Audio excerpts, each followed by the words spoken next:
안녕하세요. 문해력을 책임지는 남자 문책남 박작가입니다. 이번 영상에서는 자녀의 문해 교육을 돕다 흔히 저지르는 최악의 실수 5가지에 대해서 알아보겠습니다. 여기저기서 막 문해력 하니까 조급한 마음에 유튜브 영상 몇 개 대충 찾아보고 아이들 문해 지도하시는 분들이 굉장히 많으신데요. 이게 의도는 좋지만 준비되지 않은 채로 문해 교육을 시작하게 되면 이 생각했던 것과 정반대의 효과를 낳을 수 있다는 사실에 대해서 꼭 한번 경각심을 가지셨으면 좋겠어요. 모든 부모님은 교육자죠.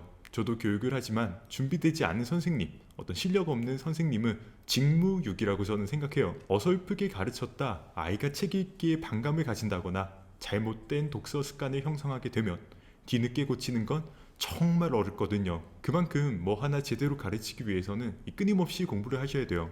앞으로 저랑 같이 문해력에 관한 공부를 해 나가시겠지만 오늘은 문해력 초보 엄마 입장에서 당장 우리 아이한테 문해 지도를 할 때 주의해야 할 점 몇 가지에 대해서 알려드리도록 할게요. 첫 번째, 독서는 일회성이 아니에요.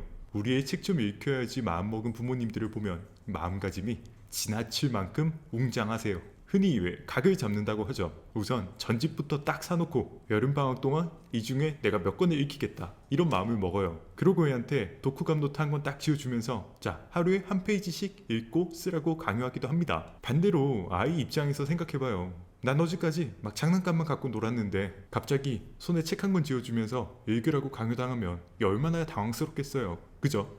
아이는 분명 엄마 기대에 충족할 만큼 읽어내지 못할 거예요. 그럼 엄마 입장에서는 이 비싼 돈 들여서 전집까지 샀는데 한 권도 제대로 안 읽는 아이가 얼마나 원망스럽겠어요. 아이한테 뭔가 가르치는 일은 엄마가 애초에 생각했던 대로 될 리가 없거든요. 그건 부모님들께서 더 잘 아실 거라 저는 생각해요. 우리 다시 찬찬히 한번 생각해 봅시다. 문해 교육에 대한 중요성을 인식한 엄마가 아이한테 책을 권유하고 반대로 아이가 그 책을 거부하는 건 지나치게 자연스러운 현상이라는 거예요. 이 상황이 비합리적이라고 생각하는 건 엄마의 기대가 지나치게 컸던 것 뿐이죠. 독서는 다이어트랑 똑같거든요. 어차피 평생 해야 될 일이에요. 이 말에 동의하신다면 근시안적인 사고에서 탈피하셔야 돼요. 오늘 책 좀 안 읽는다고 애한테 뭐라고 하면 안 돼요. 내일 읽으면 되죠. 중요한 건 어머님께서 지치지 않고 꾸준히 독서를 권해주셔야 된다는 거죠. 아이의 일상에 독서가 녹아들 수 있게끔 아이가 독서에 대한 중요성을 스스로 체득할 수 있을 때까지 부모님께서 꾸준함을 잃으시면 절대 안 돼요. 모든 배움이 그렇지만 한 시절 힘 빡 주고 힘들고 지쳐서 포기하게 되면 아이한테 독서는 트라우마로 남게 돼요. 그럼 학교 가서도 읽고 이해하는 일에 소극적인 태도를 가질 수밖에 없더라는 거죠. 두 번째, 질문하기. 질문하기? 이게 왜 나쁜 거야? 독서 교육을 시작한 부모님이 저지르는 가장 빈번한 실수 중 하나는 책 읽고 나서 자꾸 검사를 한다는 거예요. 이건 진짜 잘못된 방법이에요. 아이가 책 읽는 척 하면서 책 안 읽고 딴 생각하는 거 아니야? 이런 의심이 들죠. 책값은 뽑아야 될 거 아니에요. 그죠? 그래서 엄마들이 책 읽은 아이한테 물어봐요. 가장 기억에 남는 장면이 뭐야? 내용을 요약해서 엄마한테 설명을 해볼래? 보통 이렇게 다정하게 물어보시는데요. 이건 독서 토론이 아니라 독서 추궁이에요. 책을 읽었으면 뭐라도 기억하고 뭐라도 느껴오라 이거죠.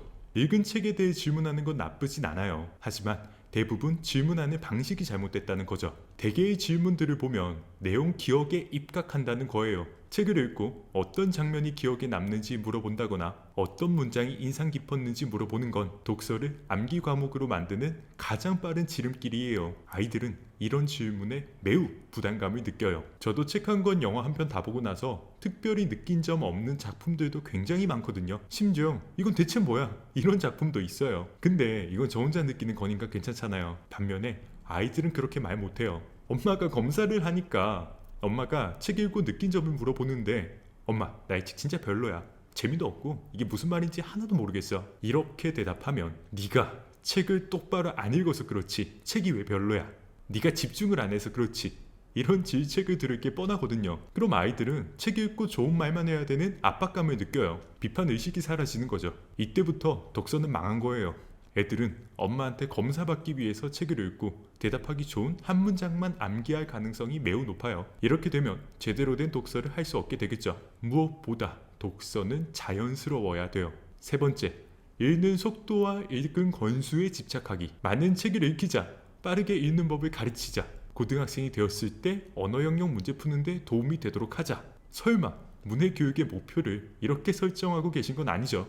문해교육의 최종 목표는 기술적인 측면으로 봤을 때 단 한 줄만 읽더라도 읽고 정확히 이해할 수 있는 사고 체계를 형성하는 거고요. 습관적인 측면으로 봤을 땐 궁금한 내용이 생기면 유튜브에 찾아보기보단 책을 읽고 깊게 배우려는 습관을 갖도록 하는 거죠. 궁극적으로 책을 무척 좋아해서 잔소리하지 않고도 책을 손에 끼고 살 수 있도록 만들어주는 게 목표가 되어야겠죠.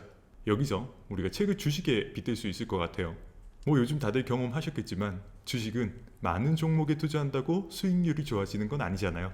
책도 무턱대고 많이 읽는다고 문해력이 좋아지는 건 절대 아니에요. 그리고 주식을 잘하려면 정확히 내가 이해할 수 있는 산업과 회사가 몇 개인지 아는 게 중요하잖아요. 문해력을 높이기 위해서 어떤 장르의 글을 잘 이해하고 어떤 장르의 글을 잘 이해 못하는지 스스로 알 수 있는 상태로 만들어줘야 돼요. 이걸 바로 메타인지라고 하죠.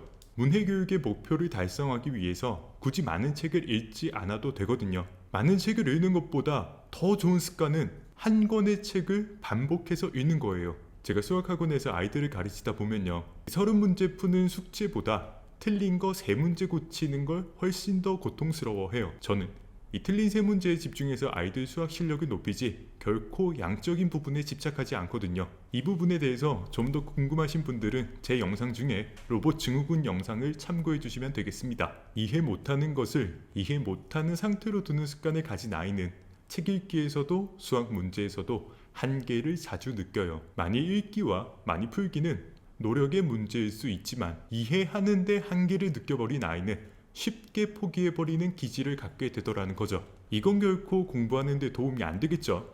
네 번째, 읽어야 될 책보다 읽고 싶은 책이 중요합니다. 댓글을 보면 이런 질문을 하세요. 저는 우리 아이가 다양한 분야의 책을 읽었으면 좋겠는데 소설이면 소설, 공룡을 좋아하면 공룡 관련 도서만 읽으려고 해요. 독서를 편식해도 괜찮을까요?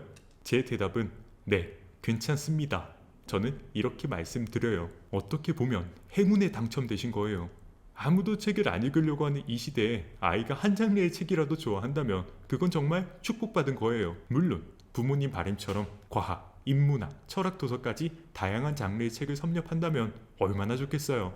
하지만 어디까지나 부모님의 바람이고요. 저는 모든 지식을 책에 의존할 필요는 없다고 생각해요. 아이한테 인문학이 필요하다고 판단되는데 아이가 관련 책을 읽으려고 하지 않는다면 관련 영상을 보여주시면 돼요. 여전히 책을 통해 배우는 지식이 최고라고 생각하지만 항상 최선만 대안이 되는 건 아니잖아요. 유튜브에도 관련 교육 영상들이 굉장히 잘 나와 있어요. 세계사, 역사 이런 장르는 들어서 배우는 게 읽어서 이해하는 것보다 재밌다고 저는 생각해요. 읽어야 될 책보다 읽고 싶은 책이 훨씬 중요해요. 나머지 지식은 다른 방식으로 대체하자고요. 결국 책 좋아하는 아이로 성장하게 된다면 독서 편식은 자연스럽게 개선될 수 있어요. 5번째, 어른들의 독서와 아이들의 독서를 비교하면 안 돼요. 어른들은 책 읽기를 의무라고 생각하고요. 그마저도 책 읽으시는 분들은 대부분 정보 취득의 목적을 두고 있어요. 요즘 같은 시대에 비트코인, 투자, 부동산 관련 책들은 날개 돋친 듯 팔려 나갔지만 소설, 시처럼 돈벌이로부터 떨어진 예술 장르의 책들은 크게 사랑받지 못하는 이유가 여기 있죠. 반면에 아이들의 독서는 정반대예요. 아이들한테 독서는 곧 상상력이에요. 느끼는 게 목적이란 말이죠.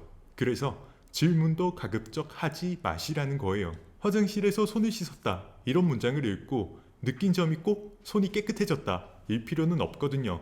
아이들한테는 수도꼭지 생김새가 우리 집 화장실이랑 다르다는 게 손이 깨끗해졌다는 인과관계보다 훨씬 더 크게 느껴질 수 있단 말이죠. 여기서 생각이 발전되면 수도꼭지에 물귀신이 나오는 건 아냐? 이런 생각까지 할 수 있고요. 얼마든지 한 문장을 가지고 엉뚱한 발상을 할 수 있어요. 어쩌면 애들은 책보다 책을 읽고 머릿속에 드는 상상력에 더 큰 흥미를 느끼는지도 모르거든요. 자, 이렇게 해서 오늘 문해교육을 시작한 부모님들이 저지르는 최악의 실수 5가지에 대해서 알아봤습니다. 영상이 유익했다면 구독과 좋아요는 꼭 눌러주시고요. 저는 다음 영상에서 더 좋은 교수법을 들고 찾아오도록 하겠습니다. 안녕!